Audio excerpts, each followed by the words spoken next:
For this GTA Online video, I will show you guys the Halloween event week that has finally arrived in GTA Online. So expect to see a lot of different Halloween themed things. For the most part, most of these things are returning from previous year Halloween. But nevertheless, without any further ado, let's dive into the first bonuses. So to kick things off guys, this event will start today on October 31st, with everything being available until November 6th. So you guys will have a pretty good amount of time to maybe pick up some different bonuses and do these different things. The first things that we do have are login unlocks. So we can see here that we can get the red flaming skull mask and the Halloween spooky tee and Halloween parachute bag just by simply logging in. And this is also true for these next login unlocks as well, which were also available pretty much at the start of October. So currently this will probably be the best time to get everything, especially for those of you guys who might have missed out on these login unlocks. Onto the weekly challenge though, we now have this one where you need to win 2 adversary modes to receive the orange flaming skull mask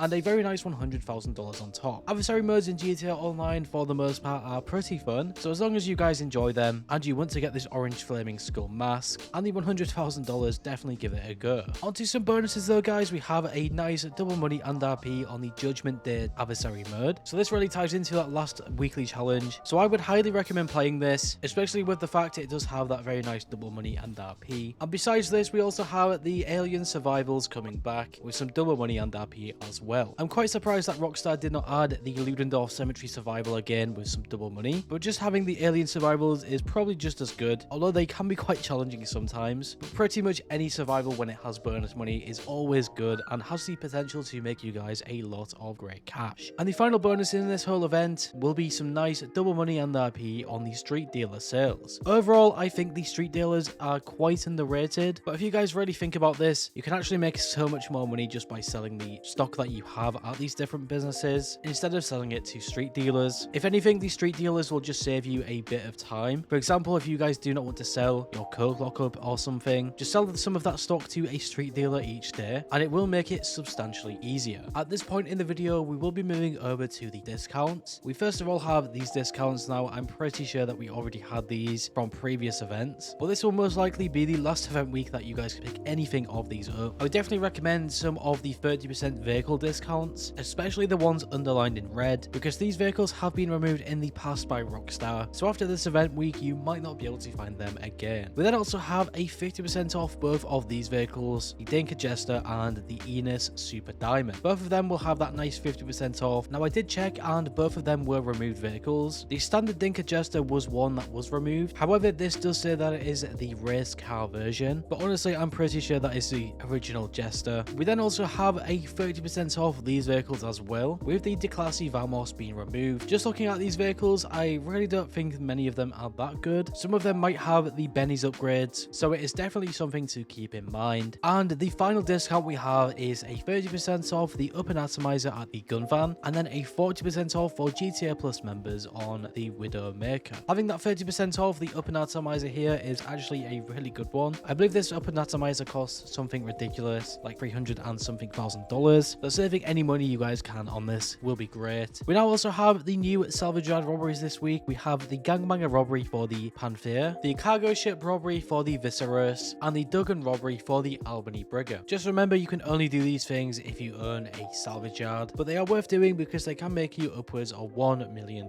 Unfortunately, there is no claimable vehicle, which definitely is a huge letdown. We have not had a claimable vehicle since a good few weeks ago. Hopefully next event week we do get one. Moving on over to the Lucky Wheel Podium Vehicle inside the casino, we have the Dinka Sugoi. The Sugoi is a great car, and having this on the Lucky Wheel is even better because you guys can obviously win this for free. If I am correct, the Dinka Sugoi does have a really good amount of upgrade options, and you can really make this vehicle stand out. We then also have the LS Car Meet Prize Ride, which is the Bravado Gauntlet Classic. If you guys like the look of this vehicle and want to get this, just place top 5 in the LS Car Meet series for 2 days in a row. Now coming over to Simeone's Autoshop, we have all of these vehicles inside here. Most of these ones already have some discounts applied, and also remember the ones underlined in red have been removed in the past. In terms of probably the best vehicle here, I might say is the BF Weevil, and that is only because it does have that really nice upgrade over at Benny's, and once you have upgraded that car, it does become one of the fastest non-HSW vehicles, so maybe something to keep in mind. And then for the Luxury Autos dealership cars, we have the Ocelot Ardent and the Pifter Comet Safari. But both of these vehicles are super good. I definitely think that the Ardent is probably one of the most underrated vehicles in GTA. Some of the traction and handling that you guys can get with the Ardent is honestly really surprising, and the Pifter Comet Safari is also just as good, I would say. Both of these vehicles can also be weaponized as well, with the Comet Safari having a sort of mounted machine gun close to its headlights, and the same is also true with the Ocelot Ardent. Next, we have the test track vehicles at the LS car meet. Honestly, this week I do not think they are that bad. We have the Ocelot XA21, which is a really good vehicle. It also sounds really cool as well, just really unique. We also have the Dinker Jester here, which you guys can test drive if you want to. And then the HSW test ride is the Pegassi Weaponized Ignis, which is easily one of the best vehicles to use. Obviously, the only problem with this car is the insane price of it. If you guys have enough money for it, I would recommend it. It just drives that good being a HSW car. And then last but not least, guys, to round out this whole event week, we have the time trials. The premium race this week is Cutting Coroners. The standard or default time trial is Up-N-Atom. And then the HSW time trial is Textile City to Stab City. So altogether, what do you guys like most from this whole event? I'm honestly going to say that I like the discounts better than the bonuses. But also remember, with this event being the Halloween themed one, or at least the final one, we do have them UFOs traveling the map. So I would definitely recommend checking that out if anything, because most likely in a few days time, you will not be able to find them again for a good amount of time. But anyways, guys, if you went on to enjoy this video or found it useful in some way, shape or form, make sure to leave a like. I always appreciate your support, and if you're new here, make sure to subscribe and hit that bell icon to never miss a video. Finally, guys, stay safe, thanks for watching, and I will catch you in the next one.